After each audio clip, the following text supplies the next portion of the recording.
Sa ibaba, maagang nag-agahan ng iba at hinahanap na nga ni Ichika si Miko.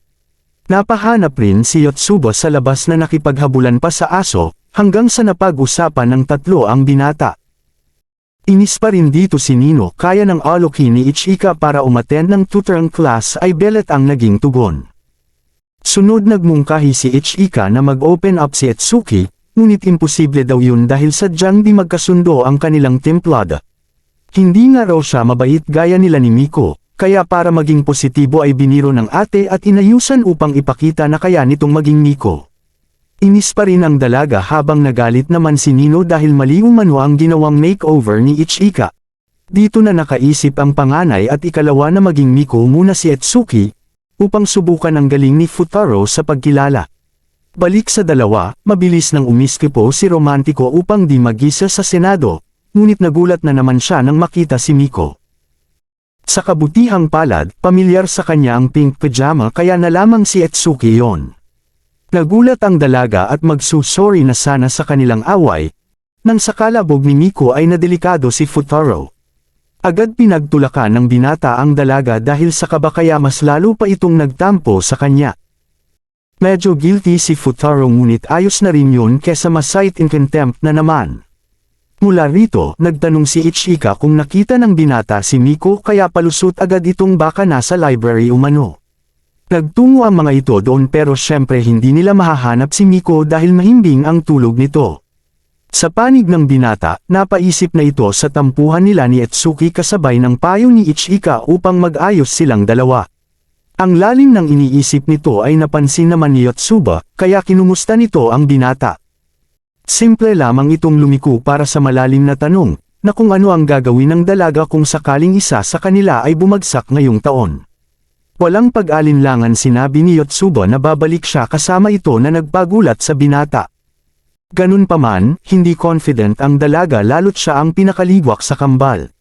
Sa panig ni Ichika, alam na nito ang naiisip ng binata kung kaya agad gumawa ng paraan para maisakatuparan nito ang plano. Habang tila naiwan si Yotsuba sa nangyayari, mabilis nang umalis si Futaro upang balikan si Etsuki at makipag-ayos. Mula sa pagkapagod, dinatnan nito si Miko na tila nahihiya. Hindi yun alintana ng binata at sa halip ay nagpatuloy, ngunit bago pa makalayo ay tinawag ni Miko at cute na nagtanong tungkol sa nagdaang gabi. Nang mabisto ng binata ang nasa isip nito ay agad nagpalusot na sumasakit umano ang likod niya sa kama kaya natulog na lang sa sahig. Pasado naman ang kanyang panloloko, ngunit practice lang yun para sa kasunod pa. Mabilis nitong pinasok ang silid ni Etsuki at ginising sa pagkatulog. Na bago pa ito makapagsalita ay nagkunwari ng kinikilala niya ito bilang si Miko. Todo na ito sa acting at sa kanyang paglingon ay binanggit sa wakas si Etsuki. Asa na kaya si Etsuki, siguro nag-aaral na naman yun sa kwarto niya. Tumiko ang dalaga kaya tinanong ito kung may problema. At sa mahinang tinig ay sinabing ayos lamang siya, na halatang napinsala sa pag-aalala ng binata para sa kanya. Sa wakas, nagkasundo rin ang dalawa kahit sa paraang didirekta at nagpatuloy sa tutoring sessions. Dito na nagsorry ang binata at dahil nalimot sa acting ay pinaalala ng dalaga. Ganun pa man, di na rin napigilan ni Etsuki na magsorry kung kaya sinabi ng binata na hoy si Miko ka dapat diba. Muli silang nagpatuloy sa klase, ngunit sa pagkakataong ito ay maaliwalas na ang silid lalo't napanood pala ni Nino ang teleserye. Fast forward, bumungad kay Futaro ang perfect score ng kambal at dahil sa lubos na kasiyahan ay nagising sa wakas sa magandang panaginip. Sa isang flashback, nagpilit ang binata para muling mag-overnight sa pagtuturo at pinayagan naman ni Etsuki. Nang magising ang dalaga, dito na nagtanong ang binata kung may tsansang sira umano ang orasan. Napasigaw na lamang ito hanggang sa nagtakbuhan na nga sila. Pagkat ilang minuto na lang ay late na sila sa exam. Napatanong si Futaro kung asan ang driver ng kambal subalit kasama pala ito ng tatay ng mga dalaga. Tubos man ang kaba ni Futaro ngunit si Miko ay nagawa pang tumulong, si Nino na nag-alala na walang make-up, si Ichika na umiglip, at si Etsuki na nais pang kumain. Nagpatuloy sila sa takbuhan hanggang si Nino naman ang napagod at magsermon, na kahit pa maka-exam sila ay ligwak rin naman ang resulta. Sa kabila nito, naging positibo ang binata at sinabing aasahan pa rin ang dalaga na nagpakilig naman dito. Yun nga lang si Yotsubo lamang ang nakapasok sa klase dahil sa pagiging atletiko nito. Nag-aalala na ang apat ng maisip naman ni Futaro ang Operation Kagebushin Technique. Agad na nila itong nilunsad sa pangunguna ni Miko na nagbihis si Yotsuba, at madaling nakapasok sa depensa ng tagapagbantay. Sumunod si Nino, Ichika at Atsuki na kagaya kay Miko ay basic lamang nakapasok. Nakonsensya si Atsuki sa panloloko at dito naman dumating si Yotsuba na agad hinanap si Futaro. Tough trip itong si romantiko na nagakalang maloloko ang bantay pero bitbit ang kanyang inabot. Sa isang epic scene kung saan nag-aalala ang mga leading lady, sumigaw ang mandirigmang romantiko ng magtiwala lamang kayo sa ating kwentuhan, rambang pukat lang ang tirada sa exam. Nagbigay lakas iyon sa mga kagandahan kaya heto na, simula na ng matinding pagsasagupa laban sa mga test papers. Kabisado agad ni Yotsuba ang tirada na pag may lahat ng nabanggit sa papilian ay yun ang tama. Si Miko ay gustong ma-impress si Futaro habang naalala naman ni Nino ang debate sa synonymous term. Sa dako ni Ichika ay tapos na agad ito ngunit si Atsuki ay tila mabigat ang laban. Alam nito na aalisin si Futaro bilang tutor pag bumagsak sila, sabay palusot na para lang iyon kay Raiha. Muling nagbalik ang binata at sa ilang sandali ay natapos na ang digmaan. Sa silid ng library na puno ng tensyon, lakas loob nagtanong si Futaro sa resulta ng pagsusulit ng mga ito. Mauuna na sana si Ichika ngunit alam na ni Atsuki kaya tumutol ito at confidential umano yun. Huwag kang mag-aalala, handa ako sa anumang resulta. Nauna si Yotsuba na naipasa lamang ang Japanese, sunod si Nino na pasado lang sa English, si Miko na pumasa sa Social Studies, si Ichika na pasado lang sa Math at si Atsuki na pumasa lang sa Science. Nagsimulang ma-depress si Futaro, ngunit pinatahimik ito ni Nino at normal umanong isang subject lamang ang maipasa ng kambal. Sa panig ni Miko, malaking pag-unlad yun kumpara sa itlog sa nakaraan at sinang-ayunan naman ng binata. Sa kabila nito, nag-umpisa ng magpaalam si Futaro simula kay Miko. Miko, binabati kita sa mataas mong marka. Turuan mo sana ang iyong mga kapatid. Ichika, wag kang tamad, mag-review ka para sigurado yung sagot. Yotsubo, masyado kang kabado, matuto kang kumalma. Ikaw Nino na mainit ulo, sana pagbutihan mo pa kahit wala na ako. Anong wala ka na? Ito ang tanong ni Miko na pinaghintay saglit ni Atsuki. Ikaw Atsuki, alam mo para kang ewan, masyado kang obses sa mga tanong kaya nauubos yung oras mo. Sa wakas, natapos na rin ang huling mga salita ng binata nang sa di inaasahan ay saktong tumawag ang ama ng kambal. Agad yung ibinigay ni Atsuki kay Futaro kung saan direkta ang ama sa kanyang punto. Buong tapang sinabi ng binata na ihanap ang mga dalaga ng mas magaling na tutor, kung kaya hindi na maipinta ang mukha ng mga ito. Sa napipintong pagkaalis ng binatang kinaiinisan, mabilis nang umaksyon ang dalagitang nakapusod ng paru-paro na walang iba kundi si Nino.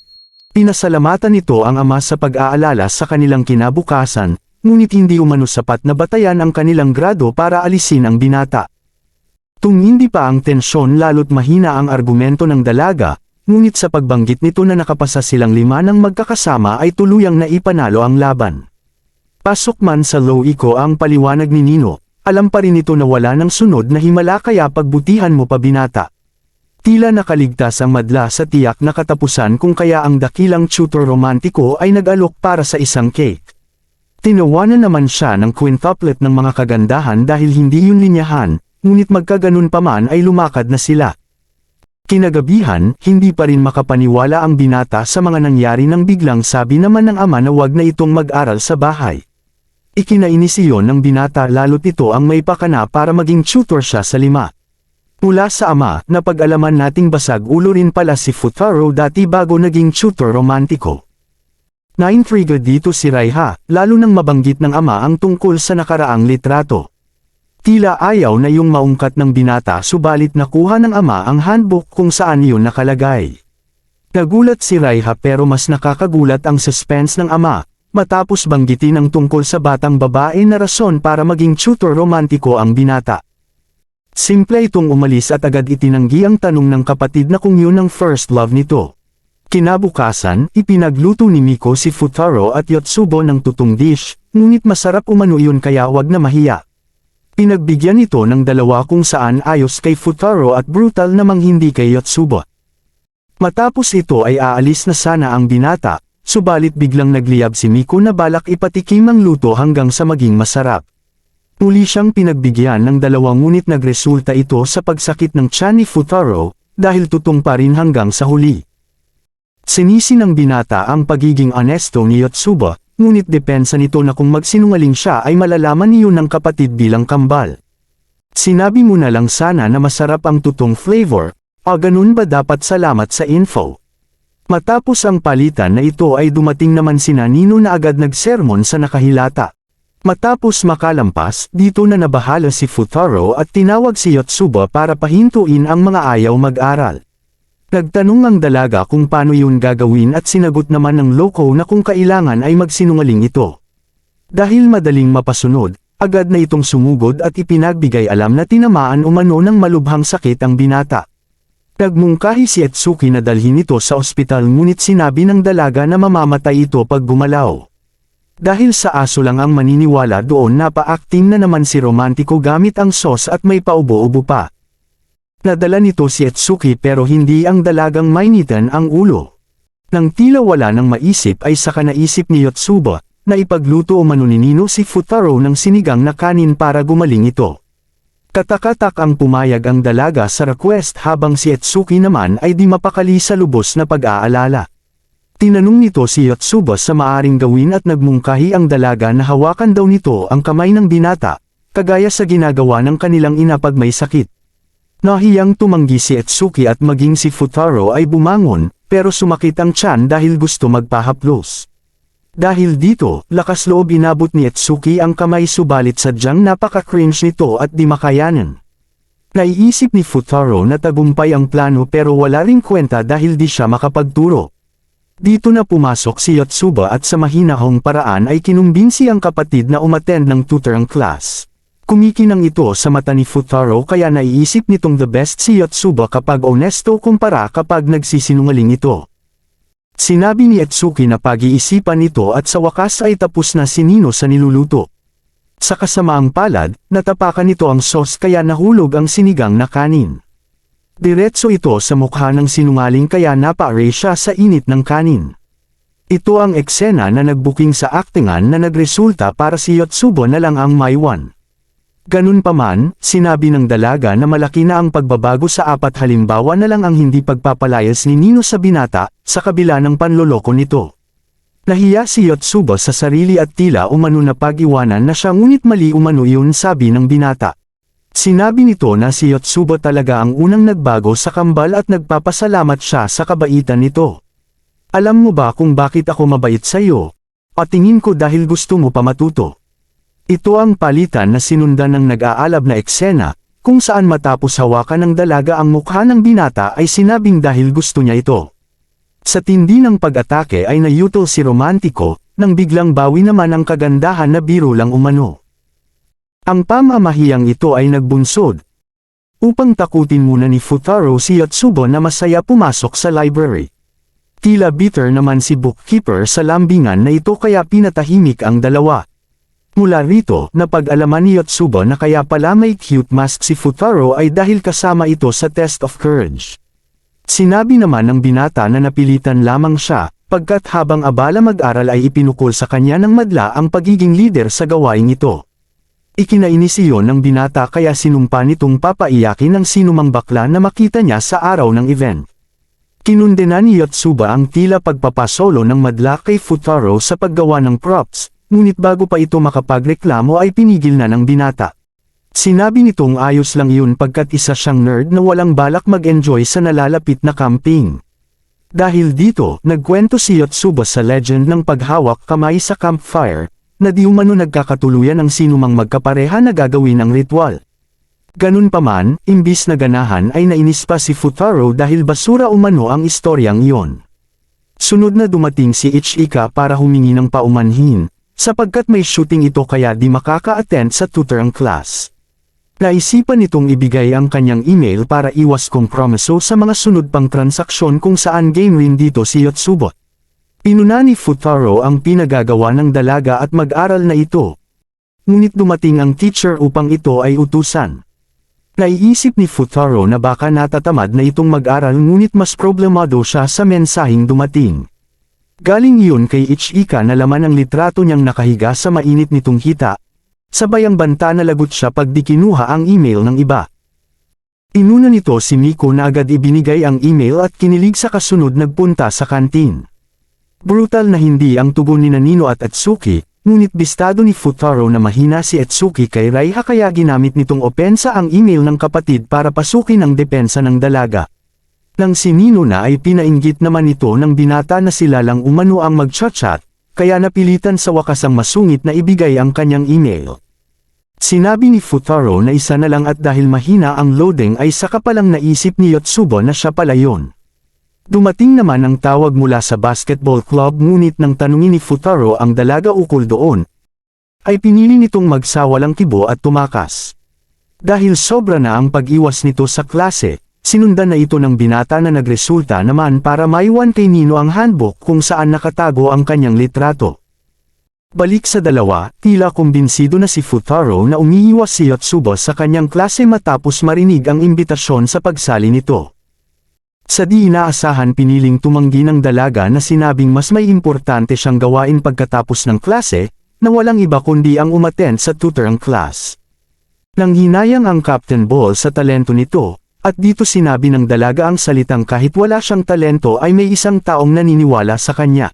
Matapos ang kilig eksena, lubos ang gulat ni Yotsubo nang makita ang binata sa labas at sablay naman ang mga palusot nito. Pilit nitong tinago ang pinsala sa mga narinig habang game na si Yotsubo na pumasok sa tutorang class ni Crush. Kinagabihan, naisipan ni Futaro na magmensahe sa kambal para sa weekend session nang makita nitong wala si Nino sa contact.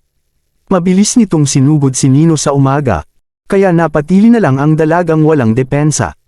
Boss mode na naman nga ito, ngunit depensa naman ni Miko na binigyang permiso si Romantiko.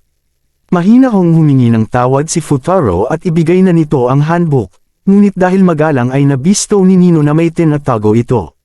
Sunod na dumating si Ichika para ibigay kay Nino ang pambutas sa tenga, kung kaya dahil tila may kailangan sa isa't isa ay nagsenyas na huy pumasok ka sa kwarto ko.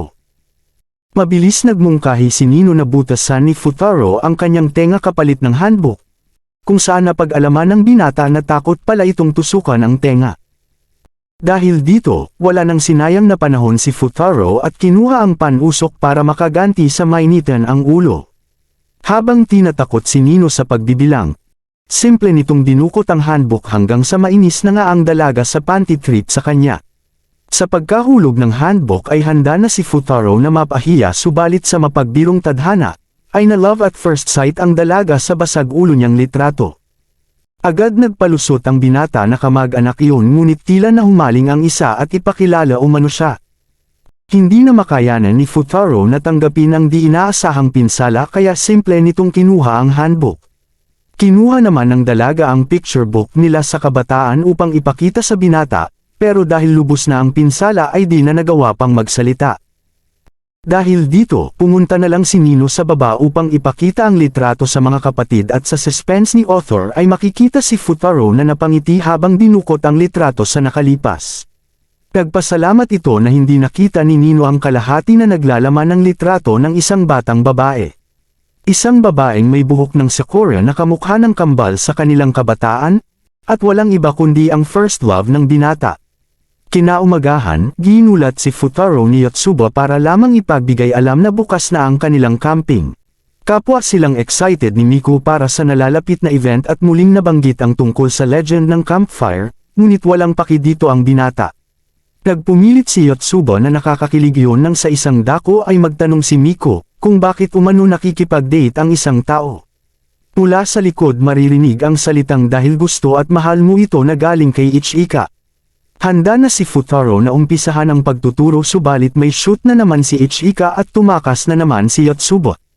Mula rito nag-request si Ichika kay Miko para sa isang bagay, kung saan dahil na-intriga ay sinundan nito ng binata. Dito niya natuklasan na nag-Ichika mode muna si Miko bilang kahalili ng kapatid para umattend sa meeting nito.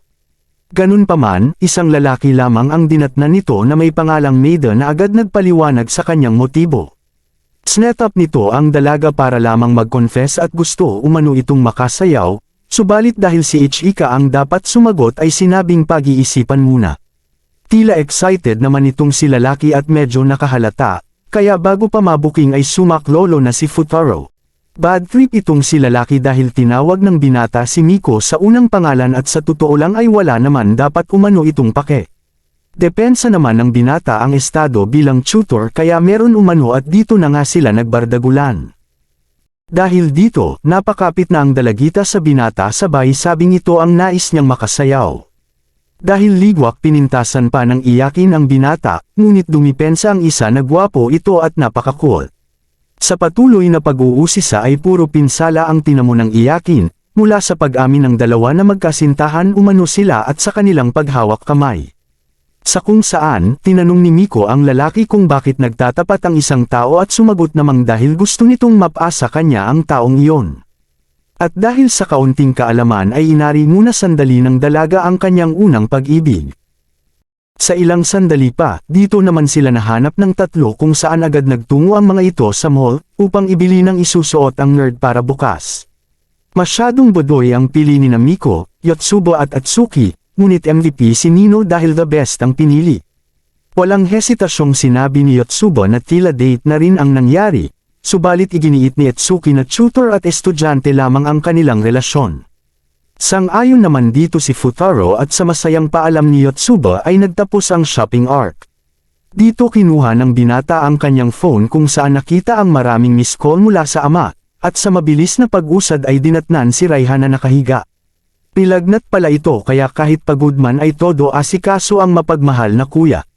Matapos ito, nag-request ang paslit sa kuya na siguruhin itong kwentuhan siya sa magiging adventure nito bukas, kasama ang 5 kagandahan na tinubunan naman nito. Kinaumagahan ay dumating sa wakas ang ama na bakas ang alala ngunit siniguro ni Futaro na maayos ang kalagayan ng kapatid. Sa dako ni Etsuki ay nilipat dito ng guro ang pagiging leader sa Test of Courage, kung saan lumalabas na nagpaalam si Futaro na hindi siya tutuloy dahil sa may sakit na kapatid. Hindi naman sumuko ang ama at tumuloy na ito ngunit sinabi ng binata na nakaalis na ang sasakyan. Ngunit sa biglang paggising ng masiglang si Raiha ay bumuti ang sitwasyon. Pagkat matapos ito ay sunod na dumating si Etsuki na agad kinuha ang binata. Sa labas ay dala na pala ng kambal ang kanilang pribadong sasakyan para sunduin ang nerd nilang tutor. Kasunod nito, naglaro muna silang saglit ng hulaan kung saan matapos ang maling sagot ni Futaro ay gangster mode na naman si Nino. Dito natin napag-alaman na ignorante pala ang binata, pagkat ito ang unang beses niyang mag-camping at na-traffic pa dahil sa snowstorm. Nagrenta muna silang saglit ng isang apartamento ngunit para sa 4 na tao lang iyon, kaya gustong patulugin ni Nino si Futaro sa labas ng nanlalamig na panahon. Sa dako ng binata ay nakita nito ang sulat ng good luck mula kay Raiha at kasama pa ang isang lucky charm. Lalong ginanahan si romantiko kaya pinulong ni Nino ang kapatid para maghanda sa umano aso na handa silang lapain. Biglang lumapit si Futaro kaya lubos na ang kanilang gulat ngunit gusto lamang pala nitong makipaglaro ng baraha. Matapos iyon ay sunod nag-usap sina Miko at Ichika, kung saan nagparaya pala si Miko na ang ate na lang ang makasayaw ng kanyang Futaro. Tila hindi pa nito magets na masakim ang pag-ibig at isa itong digmaan, habang si Ichika naman ay nag-aalangan pagkat alam nitong gusto ng ikatlo si Futaro. Sunod naman silang nagkainan at napag-usapan ng event sa camping kung saan nakabisado agad ito ng excited na binata. Muling binanggit ni Yotsuba ang patungkol sa legend at nagresulta para makaramdam ng kaba si Futaro, matapos maisip na makakasayaw niya si Ichika. Anong legend pakiko dyan, wala namang nagtanong sayo, ang bitter mo kasi. Matapos ang matinding palitan ng tatlo ay dito naman pinakita ni Ichika ang paliguan, kung saan todo depensa sina Nino at Atsuki na ayaw makasama maligo si Futaro. Nino, talaga bang ayaw mo akong makasama maligo? Ito ang ganti ni Futaro kay Nino na nagpaselos naman kay Miko. At ayun na nga naganap na naman ang bath scene at dito pinag-usapan ng kambal kung sino ang makakatabi ng nagugutom na romantiko. Giniit ni Ichika na hindi ganun ang binata at sinang-ayunan naman ni Yotsuba, subalit nang sabihin ni Nino na kung ganun ay ito na lang ang tumabi, ay naglaho ang kanyang tapang. Nagmungkahi si Atsuki na si Nino na lang dahil gangster naman ito. Ngunit kahinaan rin pala iyon ng dalaga kaya pinasa kay Ichika. Tabag man sa kalooban subalit dahil panganay ay tinanggap iyon. Ganun pa man, alam ni Miko na kapwa silang nahihiya kaya nag-switch ang plano sa plain style na pormahan, upang malito si Romantiko at di na mga haspang gawan sila ng masama. Sa di inaasahan ay tulog na pala ito kaya kanya-kanya tulog na lang ang kambal. Kinaumagahan, nagulat na lamang si Ichika na siya pala ang nakatabi ni Futaro. At matapos mapansing tulog ang mga kapatid ay tila di na nakapagpigil. Sa biglang pasok at labas eksena ay nagulat si Etsuki sa kanyang nakita na kanyang dinala hanggang sila ay umalis na. Sa dako ni Ichika ay napaisip ito kung paano ihahandle ang oras sa pag-aaral at pag-aartista, habang si Miko ay napapaisip pa rin sa legend ng paghawak kamay sa campfire. Si Nino ay nagnanais na makasayaw ang basag ulo na di niya alam na si Romantiko, at gusto namang mapasaya ni Yotsubo si Futaro sa gaganaping camping. Balik kay Etsuki, naisip nitong kung sakaling nahulog na nga ang ate kay Futaro, ay tungkulin ito bilang guro na ibalik si Ichika sa tamang landas alinsunod sa batas. Ito ang pagsubok niya sa binata para malaman kung talagang propesyonal ito sa kanyang trabaho. Dito muna nagtatapos ang recap. Palike naman kung inyong nagustuhan. Hanggang sa muli.